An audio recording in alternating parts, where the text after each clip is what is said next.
دوستوں اور پیارے بچوں، آج ہم حضرت رابعہ بصری کا دلوں کو بدل دینے والا قصہ سنیں گے۔ حضرت رابعہ بصری چونکہ جوانی میں لاوارث ہو چکی تھیں تو آپ کو ایک فاحشہ عورت نے پکڑ لیا اور آپ سے آمدنی پیدا کرنا چاہی۔ آپ کو ایک کمرہ دے دیا گیا اور آپ 1 سال تک اس کمرے میں رہیں۔ بہت سے لوگ آپ کے کمرے میں آتے، لیکن فاحشہ عورت نے نوٹ کیا کہ جو آدمی ایک دفعہ آپ کے کمرے میں آتا ہے وہ دوبارہ اس کے مکان پر نہیں آتا، خوشی خوشی آتا ہے اور آنکھیں جھکائے خاموشی سے واپسی چلا جاتا ہے۔ اس نے پتہ لگانا چاہا۔ ایک دن وہ ان کے کمرے کے باہر کھڑی ہو گئیں اور دیکھا کہ جو آدمی اندر گیا ہے، حضرت رابعہ بصری نے اس کا استقبال کیا اور کہا ہم 2 رکعت نفل پہلے اور 2 رکعت نفل بعد میں پڑھیں گے تاکہ ہمارا درمیان کا گناہ معاف ہو جائے۔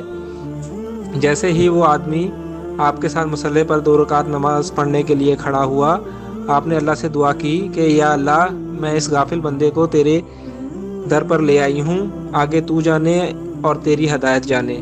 ایک روشنی کمرے سے نمودار ہوئی اور وہ آدمی پر غالب ہو گئی اور وہ آدمی خاموشی سے آنکھیں جھکائے ان کے کمرے سے باہر نکل گیا۔ اس وقت تو اس فاحشہ عورت کی ہمت نہ ہوئی کہ حضرت رابعہ بصری سے اس کے بارے میں پوچھے۔ صبح ہوئی تو وہ آپ کے کمرے میں گئی اور آپ کے قدموں میں گر پڑی اور معافی مانگنے لگی۔ حضرت رابعہ بصری نے اسے کہا تو تجسس میں نہ پڑتی اور اپنا کام جاری رکھتی، میں اپنا کام جاری رکھتی۔ یہ کہتے ہی آپ اس کے گھر سے نکل گئیں۔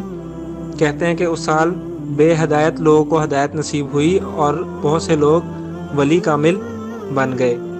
دوستوں، یہ تھی ہماری رابعہ بصری اور ان کی کرامات۔